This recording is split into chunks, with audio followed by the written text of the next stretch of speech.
I see the shake. I see Envy shaking her head. Were you trying to go for Noah as well?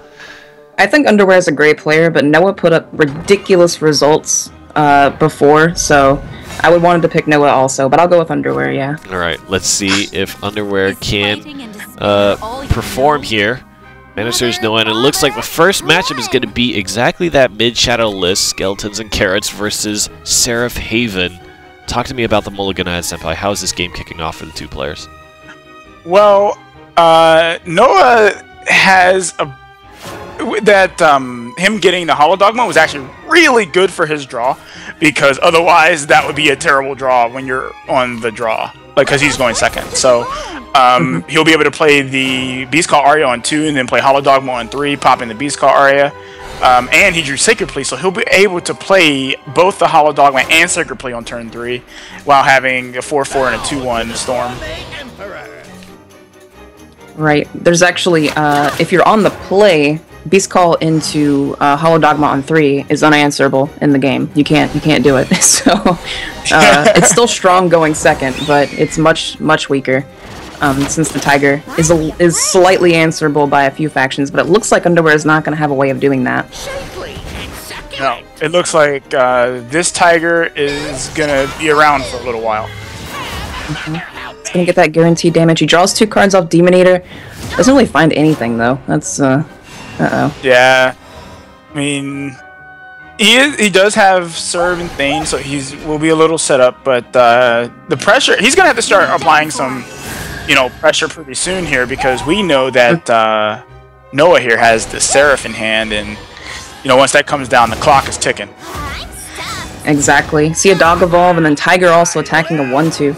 Face damage is completely irrelevant when you're playing Seraph. You literally just want to stall your opponent until you play Seraph, and then just win off of that. So, attacking minions is always preferred over hitting face, unless they literally don't play anything, but that has to be what Underwear goes for here.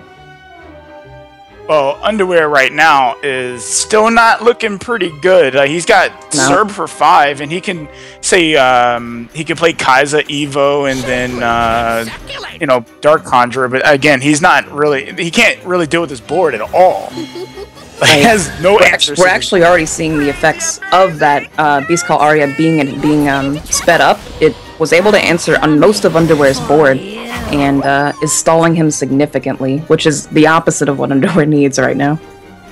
Yep. And to point out that Noah is under very minimal pressure right now from Underwear, so he can just kind of trade till his heart's content, and just wait and get into that Seraph turn. Like, he's looking really good right now.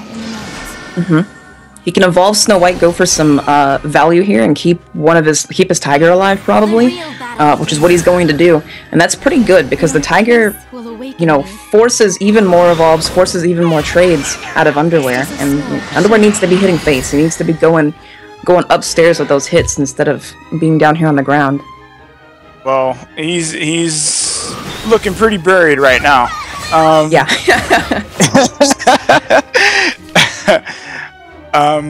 Okay, so Underwear is not really getting the draws he wants. He does have access to Death's Breath, though, so he can play that, but unfortunately it just plays right into that same idea that he's not really applying any pressure. He's just warding off damage, and this is not the position you want to be in when you're fighting Seraph.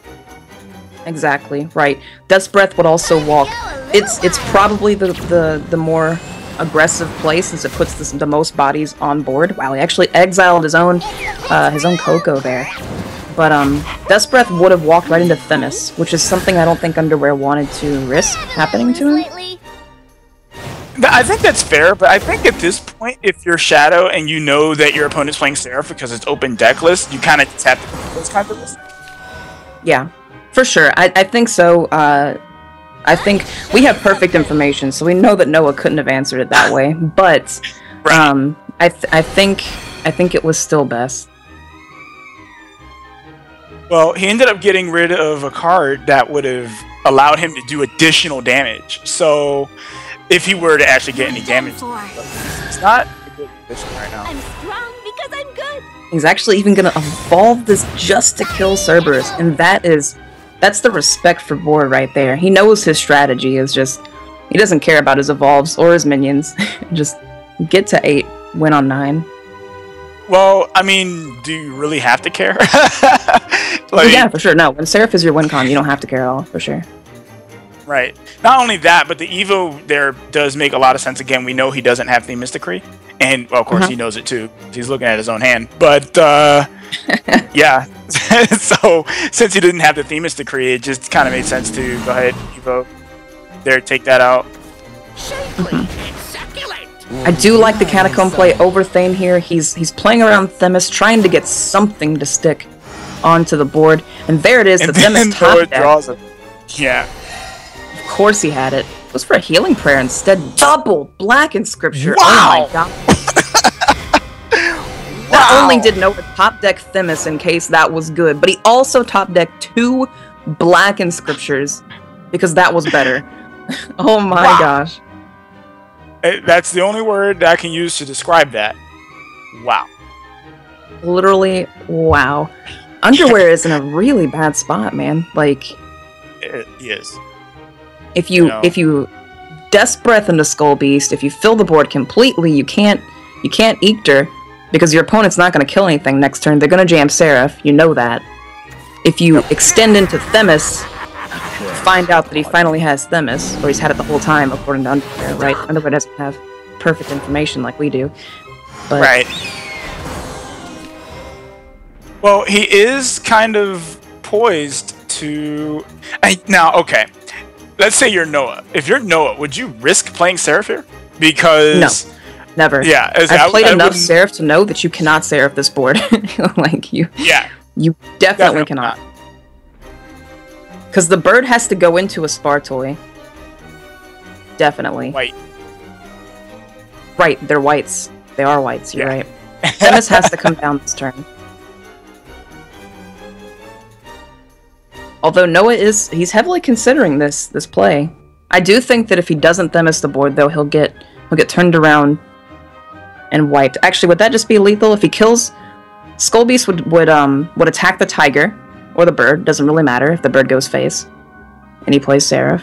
And then Eekter comes down, and that's just... Yeah. So, I mean, it looks like you would have to just trade into the Catacomb with the bird and Themis. So just completely clear board. And then, like, next Well, you would turn, Themis, yeah, you're right. But if you do that, you take 2 damage from the whites. I think you... Yeah, but... I mean, it really want to, like, still do something up, knowing that your opponent could play Ektar, and then... That's true, yeah. It is only a 1-1, but that is true. But, Underwear can flood again, and here he is, he's doing it. Yeah. Now, there's not another Themis. The momentum has changed quite a bit. And I hate that. When you draw a Priest of the Cudgel afterwards, hate that. Underwear made a mistake here. Oh, he drew Soul Conversion to get around it! Wow, he filled the board completely so that he couldn't play Eekter. There was no space, but he drew Soul Conversion, so he gets to attack with Kai'Sa first, pop it off the board, and then Eekter for Mega Lethal. Feels really bad. Underwear with the insane top deck. Oh my gosh. Crazy. That was the one card he needed. Like, D-Meter wouldn't have done that. Wow. So, Underwear, fixing himself up real good, managed to win that matchup. Wow. That was good. That was some good top decks right there. Yeah, they were. And Noah was playing well. It's just, he didn't really get, the board whites needed. And it's unfortunate. Is fighting and despair. That is true. I mean, he got a good Themis. He got a good value Themis. He just didn't have a second one, right? Like, sometimes you don't have a second one. Yeah. Well, that's not a hand that Underwear wants to see. Double piercing root. Yeah, that's pretty bad. He's also on the play too, so this could just be... He could just lose the game out of that hand, but... Yeah. This is one of those matchups also, where... Yeah, I think you were going to say the same thing. Yeah. Go for yeah, it. I think Alright, so Snow White coming down. White. You know, I know a lot of people when Snow White was like, oh, Snow White's just not good. It's like, no, that card. Yes, Snow White's was an insanely good card. She's still really good. Losing 1 toughness on her evolve was a pretty big deal, though, I think. It was. And trade survive, and not only that, but and this is just kind of like collateral damage. But it do like play Dark John and then become a 4/1. You know, like yeah, like old Snow White would still be here to trade into that Blade Mage. It's not going to matter since he does have the evolve or Dogma if he wants to. Yeah, but yeah. Well, Noah is certainly set up for this game. Yeah, no, Noah is in a great spot. He was playing the almost exact same game. He was playing that whole, like, board control if I draw Themis, I'm kind of good kind of game again. But Underwear mulliganed into basically unplayable cards. So. Oh my goodness! This is awful. And he's still not drawing value. Yeah, this is really bad for Noah. Yeah. Or for Underwear, sorry. For Underwear specifically, yeah, it's bad for him. So it's great for Noah, my bad. And this is, I completely agree with this. Push the damage. He's gonna play the Cudgel over the dog. Interesting. Actually, playing Cudgel's not bad.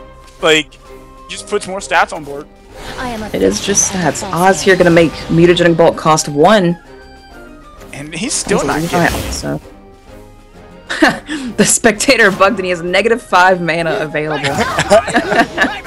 Nice. That's pretty sick. Those rats are able to attack in to Oz, and he can banish the Oz if he wants to and cycle a card with Judge here. But there's no way he's banishing that Oz. He's gonna kill it. Like, yeah, I think sometimes you could probably assume in a Daria list that it didn't draw many spells, but we know that it's half his hand is spells. So. Yep. Is that we know is that there's no way he's gonna banish that, and 2 spells getting hit does make. Oh, and he drew an Insight, so this makes Daria a possibility. Actually, makes Daria a guarantee. You ditched Levi here, but you might be right. The pressure might just be worth it. Yeah, but he has to do something. Like in the last game, he was fortunate that he was able to assemble a board right around the time that Noah wanted to drop his Seraph. But in this particular case, you know, he's not necessarily sitting in the same type of position. He really needs some cards. Oh, and he drew gas. That is amazing. Yeah. Yeah. I think Evolving Blade, yes, Evolving Blade Mage is great here. You see that Arya popping next turn. That bird could just kill it for free. And he drew a black script. This man draws black inscriptions like nobody's business. Doesn't he though? Like, yeah, he does. Always drawing those. It's not quite good enough this turn, but he does get to play Doggo with Taunt. It's gonna get bounced, but he gets to play it. And there's not actually much gas left in Underwear's hand, so... Any one burn card, and he could just win right here. Okay, that's not a burn card. He's got to dig. That's a burn card, kinda. Yeah. That's kind of a burn card. Well, yeah, it certainly kills you when you're at 1. Exactly. Oh my god. I think Underwear kind of took a little tiny match, lit it on fire, and handed it to Noah. And Noah got burned by it. That was how that match ended. I feel like 2 times in a row, Noah kind of got dunked by just the exact cards for Underwear coming at the exact right time.